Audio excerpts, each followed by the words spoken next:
প্রায় ৪০ মিনিট পর আমরা চলে আসলাম আমাদের কাঙ্ক্ষিত জায়গায়। এখন আমরা আমাদের কেনাকাটাগুলো সেরে নিব। তো বন্ধুরা সবাই ভিডিওটি কন্টিনিউ করতে থাকো। আর ফাইনালি লোটু শোরুম থেকে নিয়ে নিলাম আমার পছন্দের জুতো জোড়া। এগুলো আমি অনেকদিন রাফ ইউজ করে পড়তে পারবো। আসসালামু আলাইকুম গাইস, সবাই কেমন আছেন? আশা করি সবাই খুবই ভালো আছেন। সবাইকে আরো একটা নতুন ব্লগে স্বাগতম। আজকের ব্লগটা খুবই ইন্টারেস্টিং হতে যাচ্ছে, কারণ আজকে আমার আম্মাজানকে নিয়ে যাচ্ছি মার্কেটে শপিং করার জন্য। তো কি মার্কেট করলাম সবকিছু জানতে পুরো ভিডিওটি আপনাদের একটু কষ্ট করে দেখা লাগবে। তো আমরা মা ছেলে মিলে একটা অটোতে চেপে বসলাম। আর আমাদের বাসা থেকে মার্কেটের দূরত্ব প্রায় ৩০-৪০ মিনিটের পথ। আর আমরা সকাল সকাল বের হয়ে গেলাম, কারণ এখন দিন খুবই ছোট।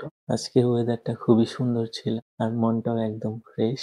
গাড়ি দিয়ে যেতে যেতে আমি প্রাকৃতিক কিছু দৃশ্য তুলে নিলাম। দেখতে পাচ্ছেন কত সুন্দর। আর আমাদের এদিকে এখন ধান কাটা হয়ে গেছে, তাই পুরো মাঠ একদম ফাঁকা। প্রায় ৪০ মিনিট পর আমরা চলে আসলাম আমাদের কাঙ্ক্ষিত জায়গায়। এখন আমরা আমাদের কেনাকাটাগুলো সেরে নিব। তো বন্ধুরা সবাই ভিডিওটি কন্টিনিউ করতে থাকুন।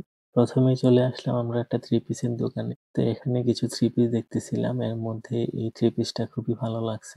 দেখতে পাচ্ছেন কত সুন্দর। আর এটা ওড়নাটাও ছিল খুবই গর্জিয়াস, অনেক ভালো লাগছে। তারপর আমরা আরেকটা থ্রি পিস দেখতেছিলাম, এটাও আগেরটার মতোই অনেক সুন্দর ছিল। তো এটাকেও আমরা সিলেক্ট করে নিলাম। ফাইনালি গাইস আরেকটা থ্রি পিস আমাদের খুব পছন্দ হয়ে গেল। তো পরপর ৩টা থ্রি পিস এই দোকান থেকে আমরা নিয়ে নিলাম। আর এই দোকানের প্রত্যেকটা থ্রি পিসই ছিল খুবই মানসম্মত আর দেখার মতো, যে কারো এক দেখাতেই পছন্দ হয়ে যাবে এরকম। তারপর আমরা চলে আসলাম আরেকটা দোকানে। এখানে এসে এই থ্রি পিসটা খুবই ভালো লেগে গেল। এটাও আগেরগুলোর মতোই অনেক সুন্দর ছিল, বিশেষ করে এটা ওড়নাটা অনেক সুন্দর। তো এটাও আমরা নিয়ে নিলাম। এবার চলে আসলাম টি শার্টের দোকানে। তো দোকানদার একটা একটা করে আমাদের অনেকগুলো টি শার্ট দেখাচ্ছিল, কিন্তু আমাদের কোনোটাই পছন্দ হচ্ছিল না। আমরা কাপড়গুলো চেক করে দেখতেছিলাম আরামদায়ক কিনা। তারপর ফাইনালি দোকানদার আরেকটা টি শার্ট আমাদের দেখায়। এটা দেখার পর আমাদের এক দেখাতেই পছন্দ হয়ে যায়। খুবই ভালো লাগতেছিল, কালারটা অনেক জোশ ছিল। তো এটা আমরা সিলেক্ট করে নিয়ে নিলাম। এবার চলে আসলাম একটা শাড়ির দোকানে। এখানে এসে অনেকগুলা শাড়ি দেখতেছিলাম, এর মধ্যে এই কালার শাড়িটা খুবই পছন্দ হয়েছিল।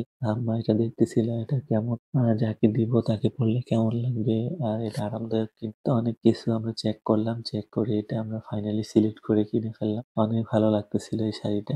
এতক্ষণ ধরে মার্কেটে ঘোরাঘুরির কারণে আমার খুব খিদে পেয়ে গেছিল। তারপর একটা হোটেলে ঢুকে ২টা পুরির অর্ডার দিলাম। আর এই দোকানের পুরিগুলা খুবই খেতে মজা লাগে। তারপর চলে আসলাম একটা জুতার দোকানে। তো এখানে এসে অনেকগুলা জুতা দেখতেছিলাম, তো কোনোটাই পছন্দ হচ্ছিল না। তারপর এই জুতাটা খুবই পছন্দ হয়ে গেল। তো দোকানদার আমার পায়ে পরাই দিচ্ছিল দেখার জন্য কিরকম আরাম লাগে। তো আমিও পরে দেখতেছিলাম, খুবই আরামদায়ক। অনেকক্ষণ ধরে জুতাটা পরার পর মনে হলো যে না, এটা পরে আমি রাফ ইউজ করতে পারবো না বেশিক্ষণ, তার জন্য এটা আমি স্কিপ করে নিয়েছি। এবার চলে আসলাম লোটু শোরুমে। এখানে এসে আয়নাতে নিজেকে দেখতেছিলাম। তো বন্ধুরা আমাকে কেমন লাগতেছে জানাবেন। আর ফাইনালি লোটু শোরুম থেকে নিয়ে নিলাম আমার পছন্দের জুতো জোড়া। এগুলো আমি অনেকদিন রাফ ইউজ করে পড়তে পারবো।